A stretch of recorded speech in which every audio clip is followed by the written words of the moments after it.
I had spent months planning the perfect home renovation. After years of living in a cramped apartment, I had finally bought a house in a quiet suburban neighborhood. The moment I stepped onto the property, I knew it had potential. The backyard was spacious, but there was one thing missing: privacy. I had gotten along well with my neighbors so far, but there was something unsettling about having my yard fully exposed. I wanted a fence something tall enough to block the view of nosy neighbors, while still letting in enough sunlight to keep my garden thriving. I figured a good 6-foot wood fence would do the trick. It would provide the privacy I craved without feeling like I was shutting myself off from the world. I did my research, hired a contractor, and got the materials ready. The day the work started was exciting. I was finally taking control of my space, making it mine.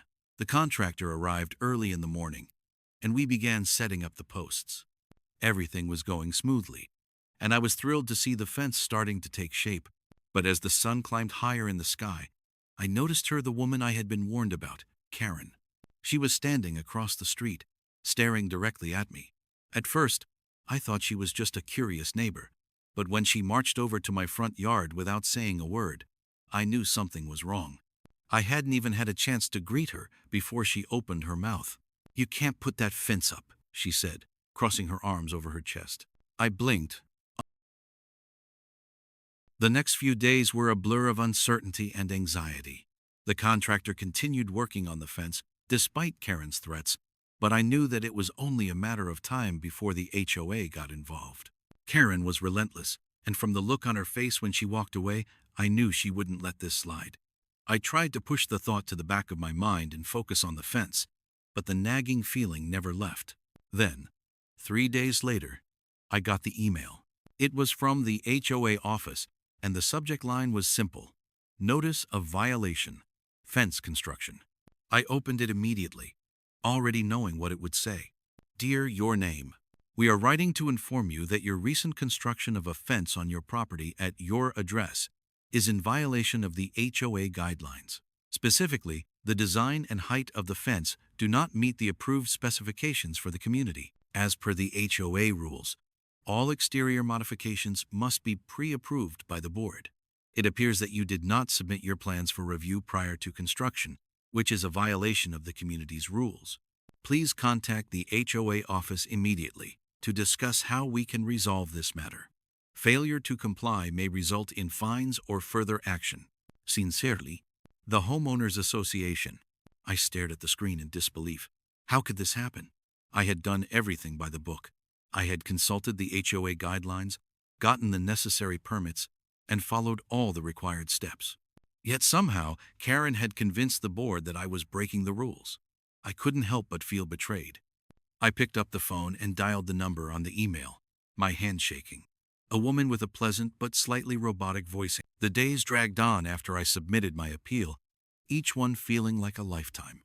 Every morning, I woke up with the same feeling of dread in my stomach, wondering if today would be the day the HOA would send me another letter, or Karen would show up at my door, ready to escalate things even further.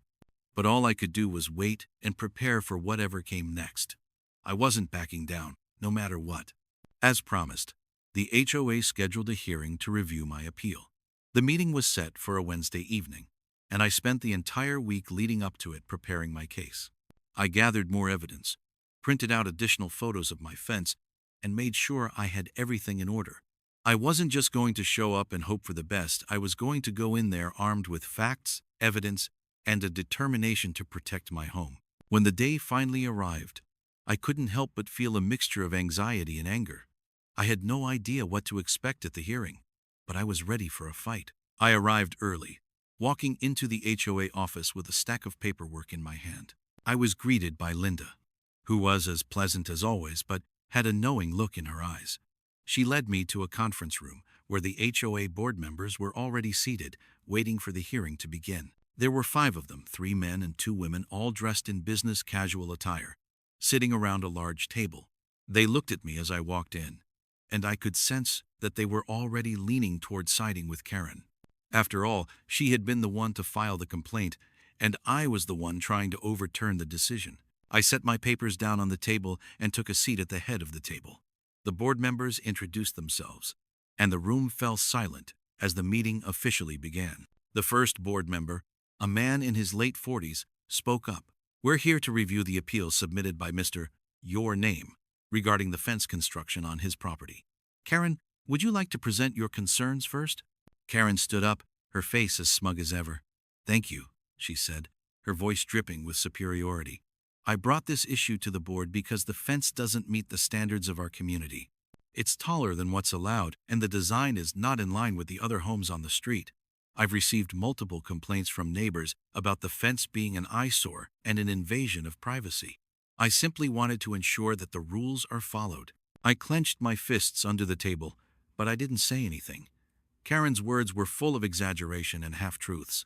I had checked with my neighbors, and none of them had issues with the fence, but I knew I couldn't get into a shouting match with her not yet. The board members nodded as Karen sat down, and then they turned to me.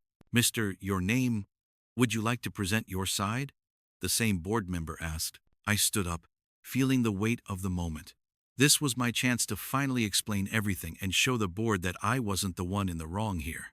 I took a deep breath, cleared my throat, and began. I understand that the HOA has guidelines, and I have always respected those rules. But I also believe that as homeowners, we should have the right to make decisions about our properties as long